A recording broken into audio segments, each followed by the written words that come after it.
Every day when I wake up in the morning, I see the sky and I think about the things that you've made, all the beauty and your glory is showing, yeah.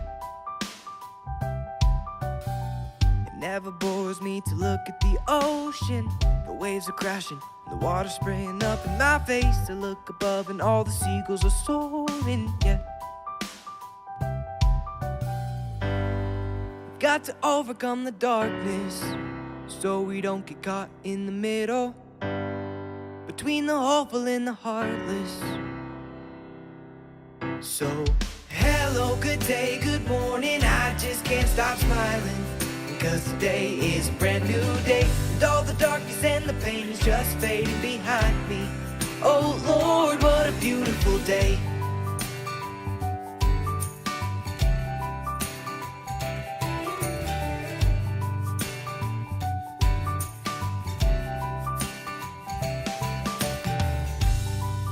All the planets surround me, the way they orbit just boggles my mind, the way the sun keeps on shining, yeah. We got to overcome the darkness, so we don't get caught in the middle, between the hopeful and the heartless. So, hello, good day, good morning, I just can't stop smiling, because today is a brand new day, and all the darkness and the pain is just fading behind me. Oh Lord, what a beautiful day.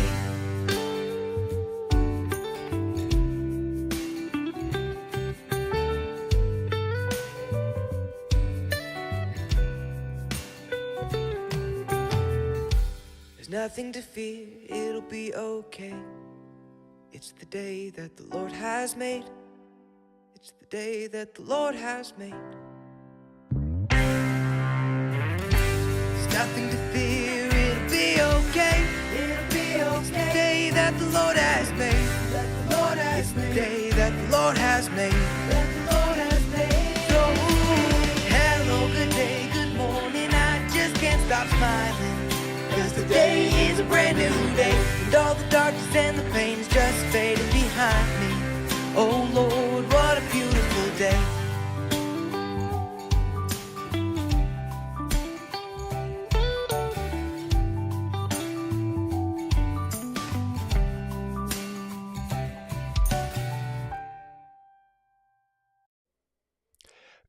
Good day, good morning, good evening, good afternoon, wherever you are. Good to have so many brothers from all over the world. How cool is that?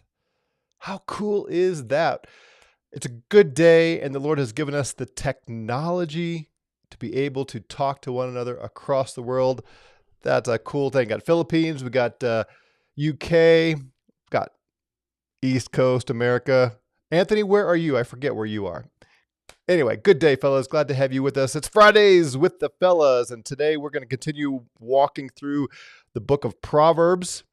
And I was meeting with a group of men last night, and we've been going through the content from my series called The 7 Core Responsibilities of Manhood. If you haven't watched that series, I would encourage you to. It's fairly short, several short lessons, but it really gives a framework for what I see are the main things that we as men need to be thinking through and patterning our lives around. So we're going through this with a group of men from my home fellowship, and it is so good to be with men and talk about manhood things. And I will tell you, men are starving for this. You could just tell we've got some new young guys coming, and some of this, they've never heard this before. They've never been taught this. Their fathers didn't teach them what it means biblically to be a man. And even some of the guys that get it, just to be surrounded by men who agree, who are willing to wrestle with these things, spur one another on, kick each other in the pants when when we show signs of failure in a loving way, in a good way. That's just so good. So I would encourage you, if you're not regularly meeting with a group of men to talk about man stuff, I encourage you to do it. What one time years ago, I was teaching at a men's conference. There were about 100 men there, and I had a whiteboard, and I said, "Okay, throw out for me, just toss out what are the biblical characteristics of biblical manhood?" And they started throwing out things, and I wrote them all on the board. I said, "Okay, which of these things are not equally true for women?" And of course, all of them were equally true for women. I said, "Do you see the problem here based on what I asked? What are the unique things that we as men need to be thinking about?" Now, there's overlap. Men and women are not so separate and distinct that there's no overlap, but they had a hard time pulling together those things that are specific to men. And once we kind of walked through some of those things, oh, the guys were they were encouraged, they were free to talk about these things. But the world tells us, don't say there's any distinction and don't focus on man stuff. And yet we must. So anyway, that's not what we're here to talk about today, but I want to just encourage you.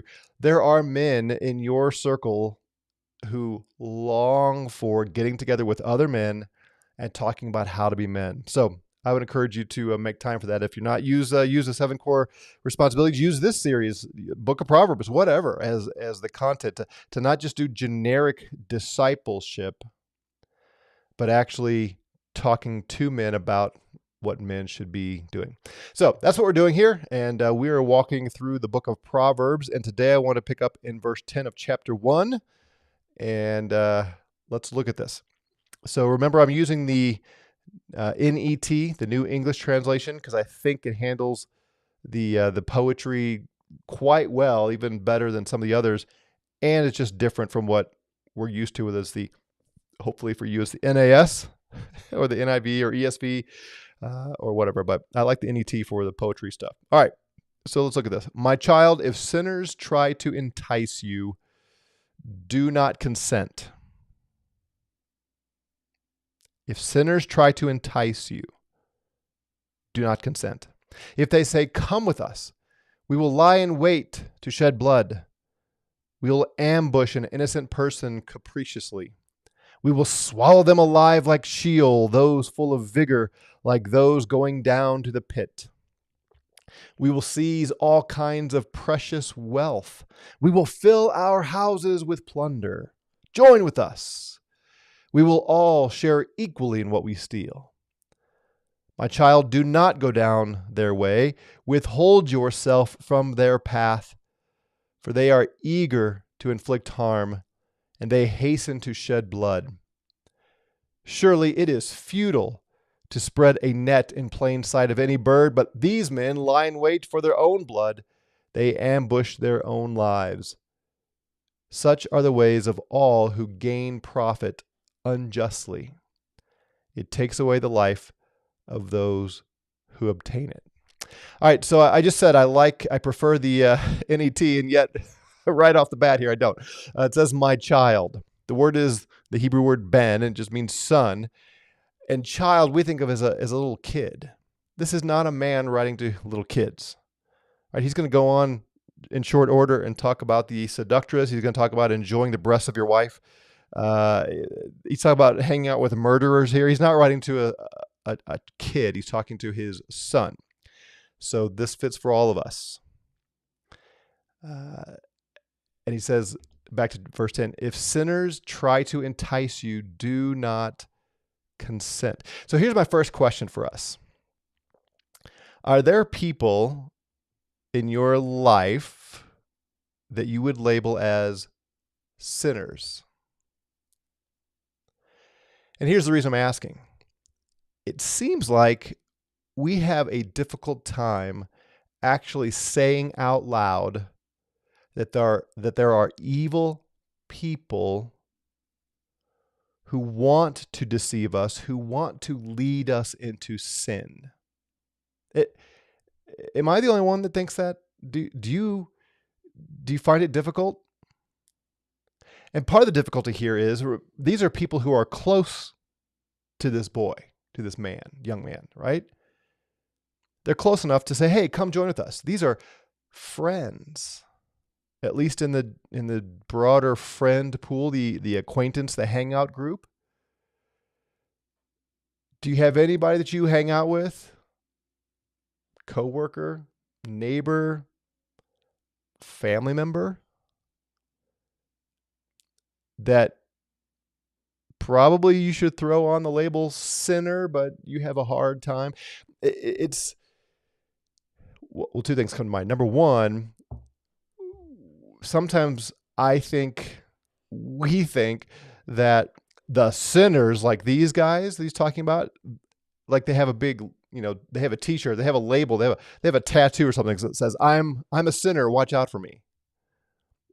Which of course is not how the Bible describes these sinners. Is it Satan himself dresses up as a what?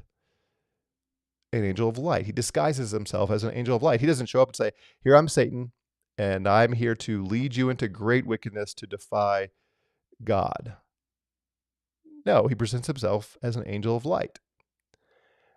The people we need to watch out for are probably not obvious. At least they're not promoting themselves. They're nice guys in some ways. They present themselves as buddies, as friends. Are there people in your friend group that are evil, but you kind of like them, and you tell yourself, well, I need to. Jesus was a friend of sinners. Yeah, what kind of friend was he? He called them to repentance, right? He didn't hang out with them and join them in evil, and he was not naive to their wickedness. So I think sometimes we think, since these guys are basically good, generally good, we see a lot of good things in them, then they're safe. They're not sinners. They mean well, even if they don't know Jesus. Is that true? We got to be careful of that. The second thing that comes to mind is the reason why we have a hard time with this is we are the product of our culture. And from Darwin through Freud, we're not allowed to think of anybody as evil, as sinners. Even in the Christian world, the Christian culture, we get the judge not verse thrown at us all the time. You're not allowed to think of somebody as a sinner. And the Darwinism through Freud idea is everybody has a mental illness. They're not evil. They're not sinners. They can't help it. They had a bad upbringing. They had some disappointment in life. They haven't learned how to cope. They're victims. Their brain is not firing. It's all chemical imbalance. They need to be on medication. They need therapy. They need you to treat them well because they can't help themselves. We have, even as Christians who know, I've spent time with plenty of people who would hold to the traditional doctrine of total depravity. And yet when you ask them this question about like what I'm asking you, it's really hard to get them to answer it. So I'll ask people, who are the sinners? First of all, let's make it non-threatening. Who are the sinners out there in the world? Who are you willing to throw that label on? And maybe you get the dictators now and then, the Hitlers and the, Kim Jong-uns and stuff, but it's really hard even to throw that out there. And then when you ask closer to home, is there anybody in your life that deserves the label sinner? It's really hard to get people to say it. Am I the only one? Lon says, when I was a young Christian who was instrumental in leading me to the Lord, who just could not give up earthy comments, lewd jokes, etc., I had to separate myself from him. Interesting. So am I reading you correctly? This was the man who was instrumental in leading you to the Lord, and yet you just had to steer away? Interesting. Anthony says, me and my wife had a good discussion about this concerning the gentle parenting movement. I'm not sure if I know exactly what that movement is. I could probably guess. There's expand on that a little bit more, Anthony. I'd love to hear a little bit because I suspect I agree with you and would love to hear just a little bit more. I know it's hard in chat, but give me just a little bit more. Dale says, "Wow, so intolerant, judgmental, holier than thou." that's exactly what we get accused of, isn't it, when we say this? Then he says, more seriously, there is a weird false humility and a pushback that says something to the effect of, "But we're all sinners." Right. And here's Solomon, who is one of the greatest sinners of all time, who led the Jews into greater sin than anybody else, any other king of Israel, I would argue. And yet he taught better than he acted. He's concerned about his son and is willing to say, look, you have to be on the alert for these sinners. So the question is, are we willing to think in those terms? Now, yeah, can we take on this label or give this label to others for the purpose of condemning them to the degree that we are self-righteous, we are holier than thou, we cast them off as though they're not worthy of hearing the gospel? Of course we can. There's abuses and dangers to every truth. But we need to be better thinkers than that, don't we? And realize, as far as our pursuit of righteousness, we have to be on guard. Bad company corrupts good morals, right? Paul taught that. Let me put it this way: better men than you have fallen. Better men than you have fallen. I don't want to get too much into the sexual temptation and seductress stuff. That's coming, but I'll just say generally, and we'll pick back up on this whenever we get there. I followed what's been called the Billy Graham rule or the Mike Pence rule or whatever. For years and years, I just don't hang out with women alone. Don't ride in the car with them. All that kind of stuff. And my underlying principle there has been, better men than me have fallen. I'm just not going to put myself in that situation where, in a moment of weakness, I do things I regret forever and that are sin against my Lord. And that's just one way. And I know people get all bent out of shape over that, but I don't care. I don't care what they think. I'm not going to be enticed. So, first question is, are you willing to identify some people, some influences in your life that are sinners that are tempting you to unrighteousness? Now let me follow. I asked Anthony to follow up, and he did. Let me see what he said. Basically, this idea that we shouldn't tell our kids that there are sinful attitudes aren't really sin, like anger, stubbornness, basically saying that how they feel is okay. Yeah, excellent. And this is so important. Obviously, Solomon is not afraid to call out very specific sins and tell his son, don't hang out with those people. And we have to do that with our kids. My wife and I did that with ours. We were very clear all the way. The reason we're not going to let you spend time with those children when they were younger without our supervision is because we don't like the behavior we see in them, and we're not going to let you do that. This is crazy. I know this could go down a whole nother rabbit trail, but I think it's crazy when I hear parents say, we're going to put our kids in government schools because it's a dark place and they need a light. And my kids need to learn how to preach the gospel in dark places. I'm just going to say it. You may disagree with me. That's fine. I think that is a foolish approach. You think your 7, 8, 9, 10, 14, 16-year-old is capable of spending 40, 50 hours a week under the influence of atheistic evolutionary worldview teaching, and then their peers constantly talking to them about all kinds of wickedness, just like what we're talking about here? Of course, sexual sin, stealing, drugs, being hateful, angry, all that's a disrespect to parents. You're going to send your kids there where they're going to get inundated with that 40, 50 hours a week. And you think that you have the ability to overcome that?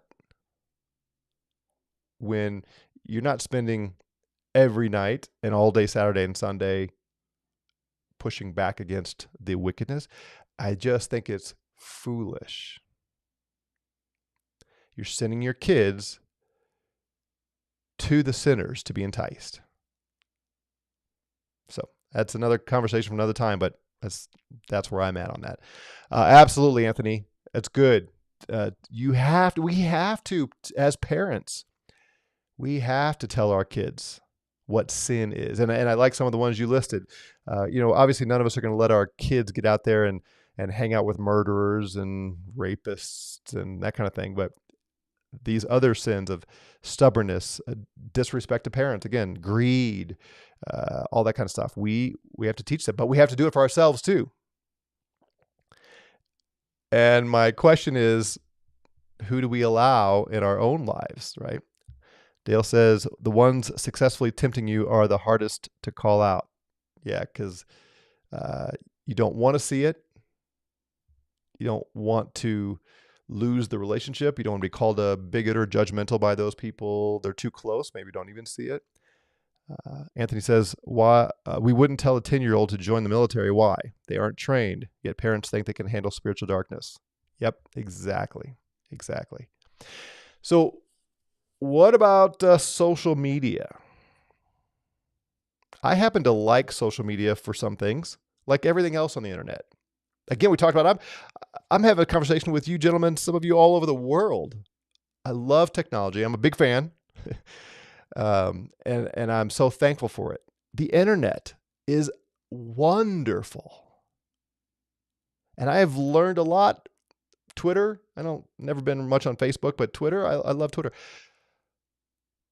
So I'm not down on technology. I'm not down on the internet, all that. But social media has allowed us to build all kinds of relationships with people that we can't go to the pub or the coffee shop and sit down and have a drink with, which is wonderful. But it also provides all kinds of temptation. We have to be careful. In all these social media platforms, we have the block feature. Use it generously. Don't let anybody continue to put stuff on your timeline who is leading you and tempting you to evil. Anger, self-righteousness. Right? If you follow people who are leading you there, tempting you there, get rid of them. It's what it's designed to do, to be provocative, to get us to keep scrolling through, to come back again and again and again and get our adrenaline flowing and our dopamine and our anger and all of that. And no, none of that's good.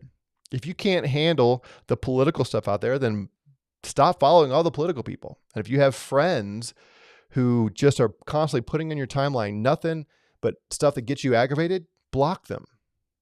I typically laugh. Now, I want to be aware, and I teach enough on these things, and I'm most of the time the political stuff just makes me laugh.